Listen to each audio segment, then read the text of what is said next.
Welcome to KNR news. వార్తల ముందుగా ముఖ్యాంశాలు.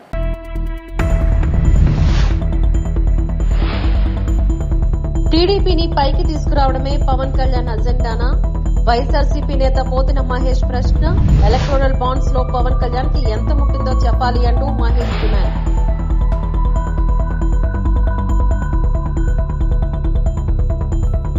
చంద్రబాబు ముస్లిం క్రిస్టియన్ల మనోభావాలకి వ్యతిరేకమంటూ వైఎస్ఆర్సీపీ జాతీయ ప్రధాన కార్యదర్శి విజయసాయిరెడ్డి మండిపాటు.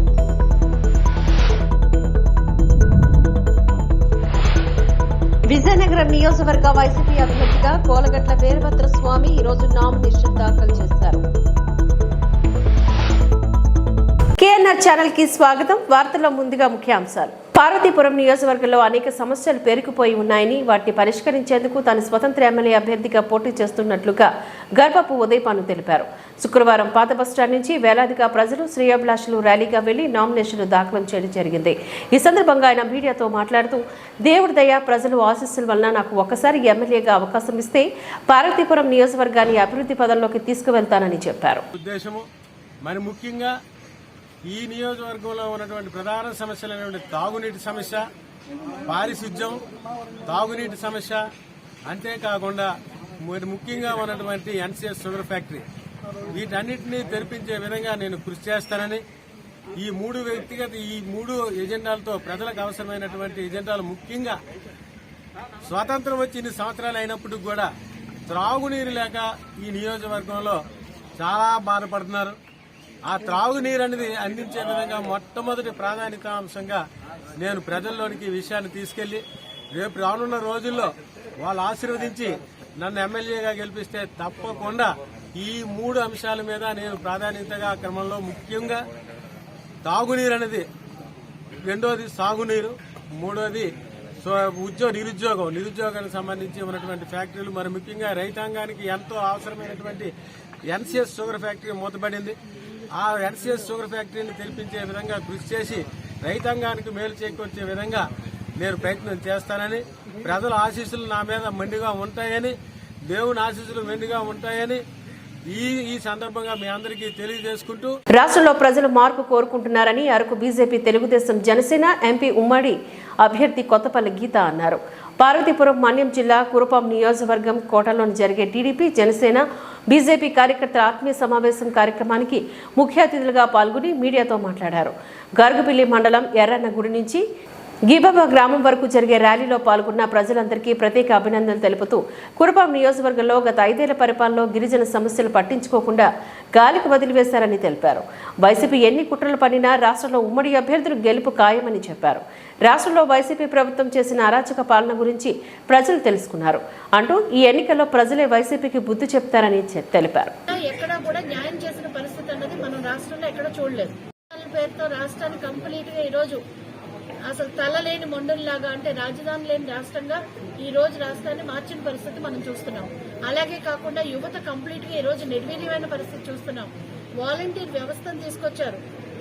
ఈ రోజుల్లో ఇంట్లో డొమెస్టిక్ లేబర్ గా పనిచేస్తున్న వాళ్ళకే 10,000 తక్కువ ఇస్తే ఎవరు పనిచేయట్లేదు. అలాంటిది ఒక గ్రాడ్యుయేట్ చదివిన ఒక పర్సన్ తీసుకొచ్చి 5,000 రూపాయలు జీతం ఇచ్చి పొద్దునుంచి రాత్రి వరకు డిఫరెంట్ సర్వేస్ అని అదని ఇదని వాడుకుని ఈ రోజు వాళ్ళ శ్రమదానానికి కూడా ఈ రోజు జగన్మోహన్ రెడ్డి గారు చేశారు. ఏ రకంగా చూసినా కూడా మహిళల మీద అత్యాచారాలు జరుగుతున్నాయి. మహిళల మీద ఈ రోజు చాలా అన్యాయంగా దిశ పోలీస్ స్టేషన్స్ అన్నారు, కానీ దిశ పోలీస్ స్టేషన్స్ ఎక్కడా కూడా సరిగ్గా పనిచేయని పరిస్థితిలో ఈ రోజు రాష్ట్ర వ్యాప్తంగా ఉంది. సో అన్ని విధాల అన్ని వర్గ ప్రజల్ని ఈ రోజు జగన్మోహన్ రెడ్డి గారు మోసం చేశారు. ఆంధ్రప్రదేశ్ లో కూడా సాధించాలంటే రాష్ట్రం ఈ రోజు 20 సంవత్సరాలు వెనక్కి వెళ్లిపోయిన పరిస్థితి చూస్తాం. రోడ్డులు చూస్తే దుస్థితి చూస్తున్నాం. అభివృద్ధి కార్యక్రమాలంటే ఇండస్ట్రీస్ ఇక్కడ నుంచి పారిపోయిన పరిస్థితి చూస్తున్నాం. ఇరిగేషన్ ప్రాజెక్ట్స్ అన్ని మూలపడిపోయిన పరిస్థితి చూస్తున్నాం. ఫర్ ఎగ్జాంపుల్ ఇక్కడే చూస్తే తోటపల్లి ప్రాజెక్టు కానీ ఇప్పటి వరకు నిర్వాసితులకు సరిగ్గా న్యాయం జరగలేదు. అండ్ అదే కాకుండా గుమ్మడిగడ్డ రిజర్వాయర్ నేను ఎంపీగా ఉన్నప్పుడు కూడా 10 లక్షలు నిధులు ఇవ్వడం జరిగింది. అలాగే ఇప్పుడు చూస్తే రకరకాల మొత్తం ఏ ప్రాజెక్టులు, కనీసం సిల్ట్ క్లియరెన్స్ కూడా ఈ రోజు ప్రభుత్వం నిధులు కేటాయించలేని పరిస్థితిలో ఉంది. అండ్ రైతన్నలకి చాలా మోసం జరుగుతున్న పరిస్థితి ఈ రోజు మనం చూస్తున్నాం. అన్ని చోట్ల ఈ ప్రాబ్లమ్స్, ఈ ఒక్క కాన్స్టిట్యున్సీలో కాదు, అన్ని చోట్ల ఈ ప్రాబ్లమ్స్ ఉన్నాయి. అలాగే గిరిజన సమస్యలు చూస్తుంటే వర్ణనాతీతం. పెందుర్తి నియోజకవర్గానికి గత 5 ఏళ్లుగా అభివృద్ధి సంక్షేమ పరుగులు పెట్టించానని పెందుర్తి శాసనసభ్యుడు అన్నంరెడ్డి ఆదిప్రాజు అన్నారు.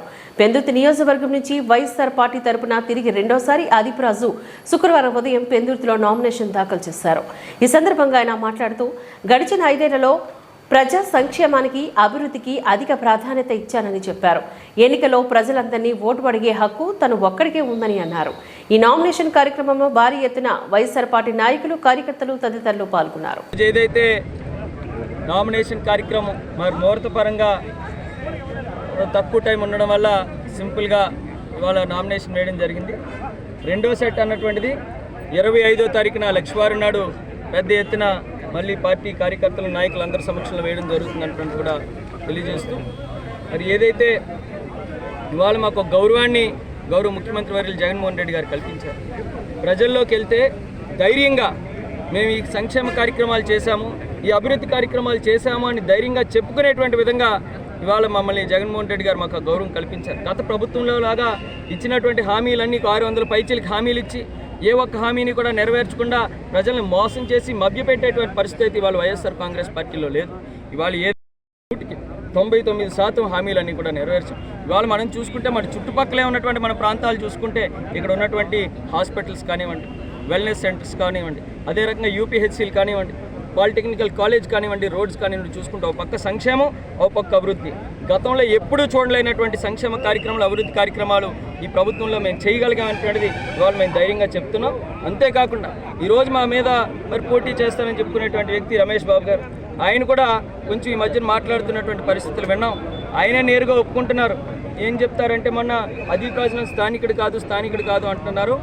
నేను కూడా సుజాత నగర్లో 2 సైట్లు చూసుకున్నాను. మీరు అందరూ కూడా నేను గెలిపిస్తే నేను ఇక్కడే ఉంటాను అంటే, ఓడిపోతే మళ్ళీ ఇక్కడ నుంచి పెట్టి సర్దుకొని వెళ్ళిపోయేటువంటి పరిస్థితి. కాబట్టి ఇక్కడ ఉన్నటువంటి నాయకులు, ప్రజలు కూడా ఆలోచన చేయాలి. అదీప్రాజ్ అనేటువంటి వ్యక్తి ఇక్కడే స్థానికంగా రాంపురంలో నేను పుట్టాను, నేను చదువుకున్నది ఇక్కడే, నేను పెరిగింది ఇక్కడే, నా కుటుంబాలు ఇక్కడే, నా వ్యాపారాలు ఇక్కడే. నేను చచ్చినా, బ్రతికినా, గెలిచినా, ఓడినా ఈ పెందుర్తి నియోజకవర్గం ప్రజలకే నా రాజకీయ జీవితం. సార్వత్రిక ఎన్నికల సమయం దగ్గర పడుతున్న వేళ గాజువాకలో వాతావరణం వేడెక్కుతోంది. ఆయా పార్టీలు బలాబలాలు నిరూపించుకుంటున్న తరుణంలో తెదేపా వైపు ఎక్కువగా మొగ్గు చూపుతున్నారు. తాజాగా గాజువాక 66, 67 వార్డులకు చెందిన వైకాపా మహిళా కార్యకర్తలు ఆ పార్టీని వీడారు. పల్లా వెంటే ఉంటాము అంటూ పార్టీ కండువాలు వేసుకున్నారు. వీరందరినీ సాధారణంగా ఆహ్వానించిన పల్లా మహిళా అభ్యున్నతికి తమ ప్రభుత్వం అధికారంలోకి రాగానే ఎక్కువగా ప్రాధాన్యత ఇస్తామని చెప్పారు. సూపర్ 6 పథకాలపైన విస్తృత ప్రచారం చేస్తున్నామని తెలిపారు. పార్టీలో ప్రతి మహిళకు గౌరవం ఇచ్చేలా ముందుకు వెళ్తామని ఈ కార్యక్రమంలో కార్పొరేటర్ పల్లా శ్రీనివాస్, గోమాడ వాసు, సింగూరు అనంత్, ఎస్కే ఆశా పర్వీన్, కోరుకొండ పద్మ, సరోజిని తదితరులు ఈ కార్యక్రమంలో పాల్గొన్నారు.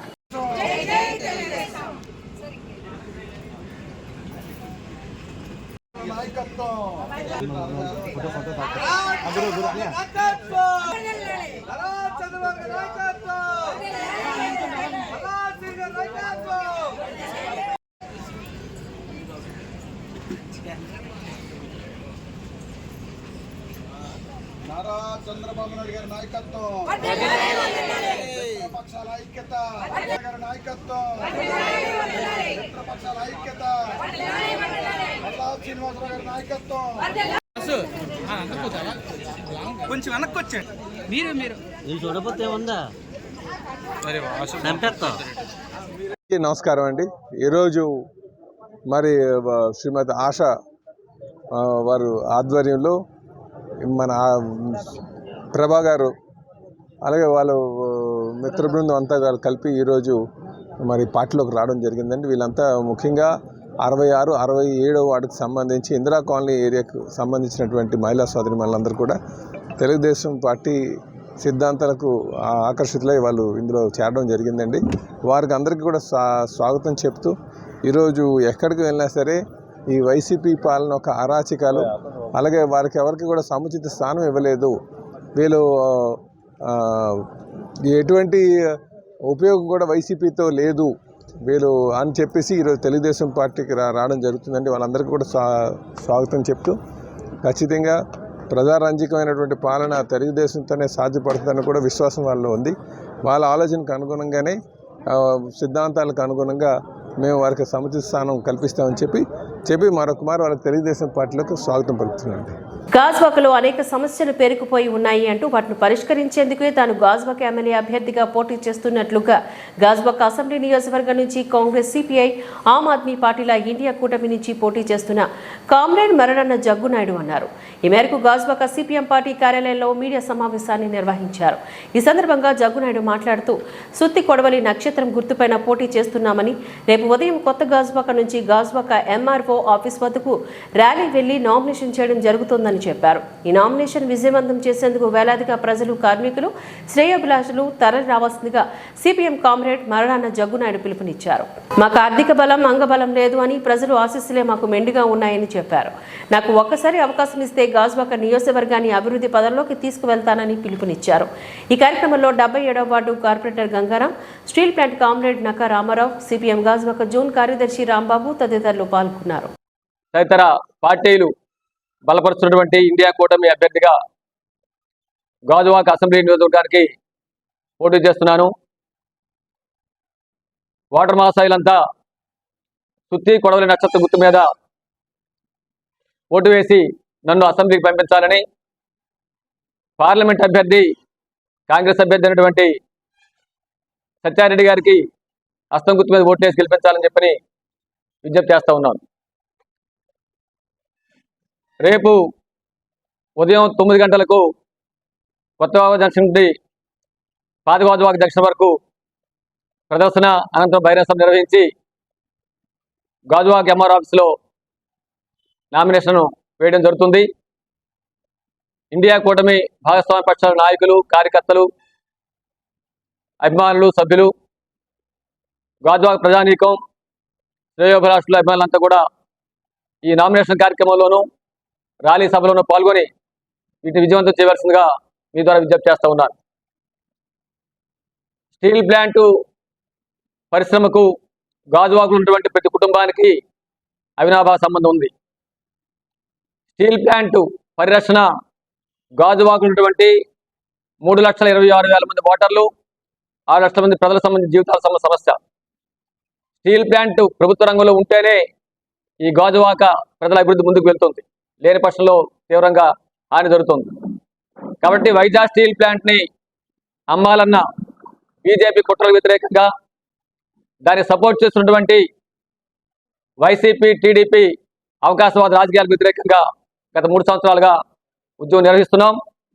ఆ ఉద్యమంలో జిల్లా కార్మిక ప్రజా సంఘాల జేఏసీ చైర్మన్గా నేను కూడా ప్రత్యక్ష బాధ్యత నిర్వహిస్తున్నాం. స్టీల్ ప్లాంట్ పరీక్షించుకోవడం గాజువాకలో ఉన్నటువంటి మొత్తం ప్రజలకు సంబంధించినటువంటి సమస్య. ఆ పరిరక్షణ కోసం భవిష్యత్తులో కూడా మేము పోట్లాడడం ద్వారా, చట్టసభల్లో కూడా పోట్లాడడం ద్వారా స్టీల్ ప్లాంట్ ప్రభుత్వంలో కాపాడుకుంటామని చెప్పని మీ ద్వారా తెలియజేస్తా ఉన్నాం. ఈ వార్తలు ఇంతటితో సమాప్తం. నమస్కారం.